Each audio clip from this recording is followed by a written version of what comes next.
Renungan Harian Minggu Sengsara kelima dengan tema mingguan dalam derita, berbahagia dan bersukacitalah. Nas bacaan pertama Petrus pasal 4 ayat 12 sampai 19. Jemaat Kekasih Kristus, LPJ GPM memberikan arahan tematik dalam derita, berbahagia dan bersukacitalah. Tema ini menekankan dua hal, yaitu pertama, penderitaan dapat menciptakan sukacita, dan kedua, bersukacita dalam penderitaan adalah bagian dari iman. Teks ini menekankan penderitaan kolektif orang percaya dengan karakter unik, yaitu mereka mengalami ketidakadilan epistemik dari pemerintah Romawi di bawah kekuasaan Nero. Ketidakadilan yang dilatari rasa takut dan ketidaksukaan intens dari Nero bagi orang percaya melahirkan penganiayaan. Sikap xenofobia Nero berubah menjadi tindakan diskriminasi karena mereka dianggap berbeda dan mengunggulinya.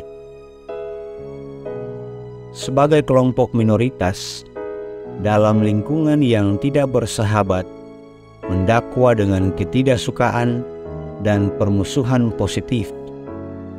Alasannya sederhana, orang percaya saat itu menolak memenuhi kewajiban terhadap kekuasaan Nero. Nasihat pastoralia Petrus kepada umat untuk menyikapi penderitaan dengan positif. Kaidah penderitaan sebagai berikut. Normalisasi penderitaan. Penerimaan penderitaan dimulai dengan sikap menormalkan penderitaan. Bagaimana caranya?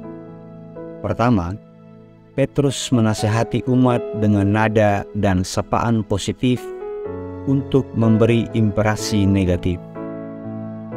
Sapaannya, saudara-saudara kekasih. Artinya bahwa penderitaan dan kekristenan unik dan istimewa, karena mereka menderita sebagai persekutuan umat yang diikat dalam kekuatan cinta. Kedua, sikap batin menghadapi penderitaan harus positif. Tidak boleh heran, terkejut, apalagi takut.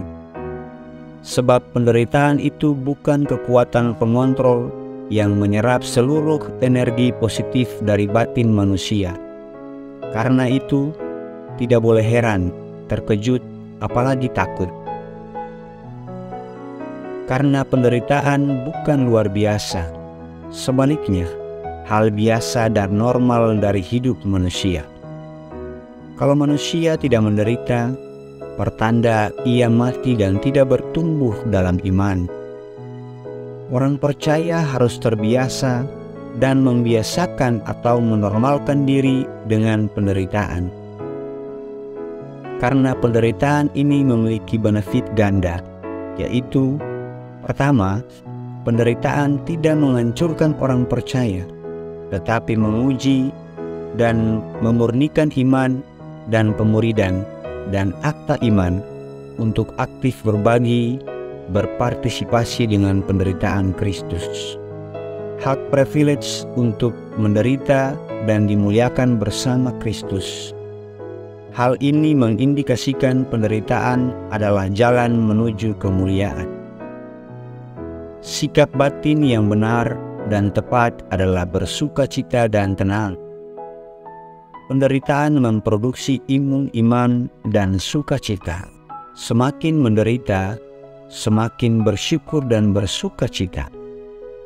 Ketika dihina, dicela karena nama Kristus, kita diberkati, berbahagia dan dimuliakan. Dasarnya, Roh mulia, Roh Allah ada pada kita sebagai sumber sukacita. Penderitaan memiliki etika. Orang percaya harus menderita sebagai pelaku kebaikan dan kebenaran atas nama Kristus, bukan sebaliknya pelaku kejahatan. Penderitaan sebagai orang baik dan benar menjadi identitas kita, sebab menderita dengan mempercayakan diri kepada Tuhan dan mengabdikan diri untuk perbuatan baik. Penderitaan orang percaya adalah wujud kesaksian iman kita tentang Kristus. Saat kita menderita bagi Kristus, kita terhubung dengan Kristus. Penderitaan itu membawa sukacita, janji, dan pengharapan. Sebab pola hidup Kristus, pola hidup kita, yaitu menderita atas nama kebenaran dan keadilan. Penderitaan harus menggandakan naluri dan emosi bahagia. Penderitaan didesain dari kehendak Allah. Menderita karena Kristus nilainya tinggi, mulia, dan luhur dibandingkan menderita karena kejahatan. Penderitaan dalam Kristus menggerakkan kita menjadi pelaku kebenaran dan keadilan. Pesan reflektifnya, kita harus berdamai dengan penderitaan. Pertama, gereja harus mengubah tantangan dan penderitaan sebagai kekuatan produktif untuk membangun sukacita dalam pekerjaan dan pelayanan.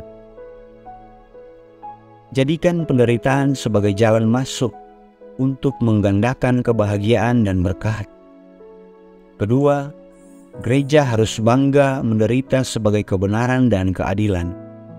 Ketiga, gereja tidak menciptakan ketidakadilan epistemik yang mendiskriminasi orang lain karena mereka berbeda atau lebih unggul dari kita. Bangunlah jemaat ini dengan spirit kasih dan penderitaan Kristus. Jadilah jemaat yang mempercayakan diri pada Tuhan dan berdedikasi pada kebaikan maupun kebenaran, kendati menderita. Jadikanlah jemaat ini rumah bersama yang memberi kehangatan, kasih, dan persaudaraan bagi semua orang. Penderitaan dan tantangan tidak melemahkan kita, tetapi menguatkan dan menumbuhkan iman, kasih, pengharapan, dan sukacita. Selamat bersukacita dalam penderitaan. Amin.